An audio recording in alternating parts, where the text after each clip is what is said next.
નમસ્કાર વિદ્યાર્થી મિત્રો, હું છું દેવાંગ સર. ગુજરાતી પર્વ યુટ્યુબ ચેનલમાં આપ સૌનું હાર્દિક સ્વાગત છે. આજે આપણે આ વિડીયોમાં જોઈશું વાર્તા લેખન. હવે આ એક એવો પ્રકાર છે કે જે તમે પ્રાઇમરી સ્ટાન્ડર્ડમાં 6, 7, 8માં ભણતા હતા, વાર્તાઓ લખતા હતા ગુજરાતી વિષયમાં. આનો આ ટોપિક ધોરણ 9 થી 12માં પણ આવે છે. CBSE બોર્ડમાં પૂછાય છે, ગુજરાત બોર્ડમાં પૂછાય છે. તો માર્ક્સ પણ વધારે હોય છે, 5 થી 6 માર્ક્સ સુધીનો પ્રશ્ન હોય છે આ રહ્યો. હવે આ વાર્તા જ્યારે નાનપણમાં લખતા હતા ત્યારે જે પ્રકાર હતો એનો એ જ છે. વાર્તા પણ બધી પ્રાઇમરી લેવલની જ આવશે, પણ આપણે મોટા સ્ટાન્ડર્ડમાં આવ્યા પછી આ સાહિત્ય પ્રકાર આપણાથી છૂટી ગયો છે અને જ્યારે પરીક્ષામાં પૂછાય છે ત્યારે આપણે લખી શકતા નથી. નાના હતા ત્યારે લખી નાખતા હતા પ્રાઇમરીમાં. તો હવે આમાં આપણે માર્ક્સ કઈ રીતના મેળવી શકીએ, કઈ રીતના સારું લખી શકીએ એની ચર્ચા કરીશું. સમજૂતી જોઈએ. વાર્તા આબાલવૃદ્ધ સૌને પ્રિય શબ્દ, દરેકને ગમે વાર્તા. અચાનક શિક્ષક વર્ગમાં આવીને કહે કે આજે હું તમને એક વાર્તા કહીશ, તો કેવી મજા પડી જાય. તો તમારે કોઈને વાર્તા કહેવાની હોય તો બસ આ વસ્તુને લેખનમાં ઉતારીને તેને રસપ્રદ બનાવી તે વાર્તા લેખન. સાદી ભાષામાં કોન્સેપ્ટ તમને સમજાવી દીધો કે જેમ તમને વાર્તા સાંભળવી ગમે છે ને, તો એમ તમે વિચારો કે મને આ સાંભળવી ગમી, તો આ વાર્તા કેમ સાંભળવી ગમી. તો એના કંઈક કારણો હતા. રજૂ કરવાની સ્ટાઇલ હતી, બરાબર, અંદર યોગ્ય વિરામ ચિહ્નનો ઉપયોગ થયો હતો.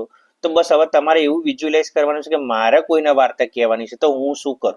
તો નીચે કેટલાક મુદ્દા આપ્યા છે, એ આધાર આપણે રાખીએ તો વાર્તા આપણી સારી બને. અહીંયા થોડી બેટા પ્રિન્ટિંગ મિસ્ટેક છે, નિબંધ લેખન નહીં પણ વાર્તા લેખન.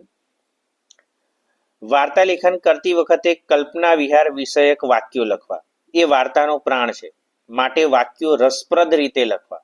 પહેલા પણ વાત કરીએ એમ કે કલ્પના વિહાર, તમારે કલ્પનાના રંગો ઉમેરવા છે. મુદ્દા તમને આપેલા હશે પરીક્ષામાં, વાર્તાઓ બધી તમે ભણેલા છો એ જ છો. પણ આપણે 10મા ધોરણમાં છીએ, 9, 10, 11, 12માં છીએ, તો એ પ્રમાણે આપણું લેવલ ઊંચું છે, તો આપણે સારી રીતે લખવી પડે. કલ્પના વિહાર, દાખલા કે કોઈ રાજ્ય હતું, ત્યાંનું નગર હતું, એનું કોઈ નામ આપી દો. કોઈ કેરેક્ટરોના નામ નહીં હોય એ તમારે જાતે આપી દેવાના.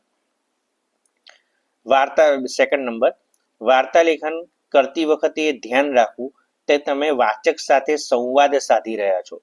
માટે ભાવ અનુસાર પ્રશ્ન ચિહ્ન, ઉદ્ગાર ચિહ્ન, અવતરણ ચિહ્ન અને પૂર્ણ વિરામ વગેરેનો ઉપયોગ કરીને વાર્તા ભાવસભર બનાવી શકાય.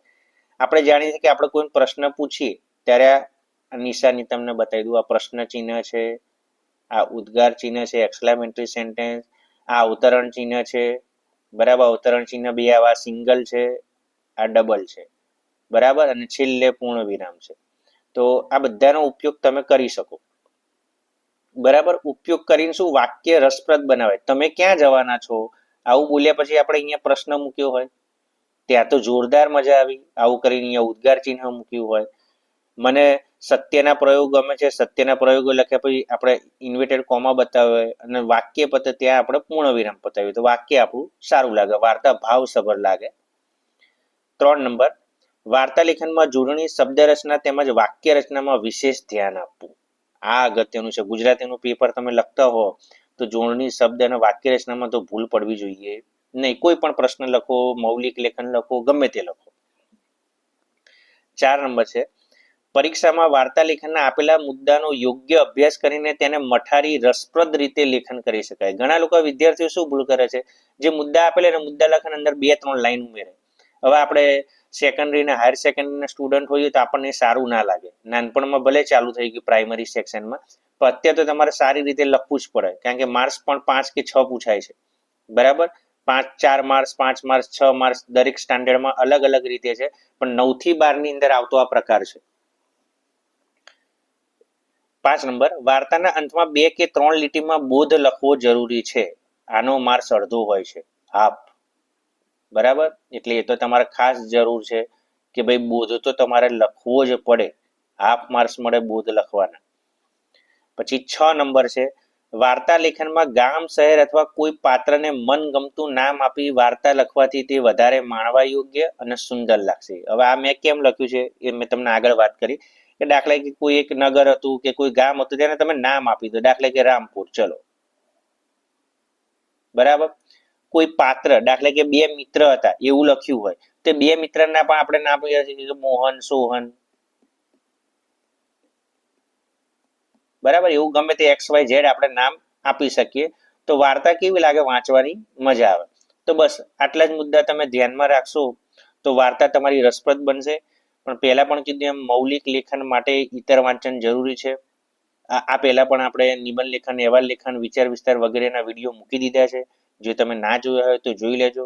અને જો તમને આ વિડીયો ગમ્યો હોય તો તમારા અન્ય મિત્રો સાથે શેર કરી દેજો.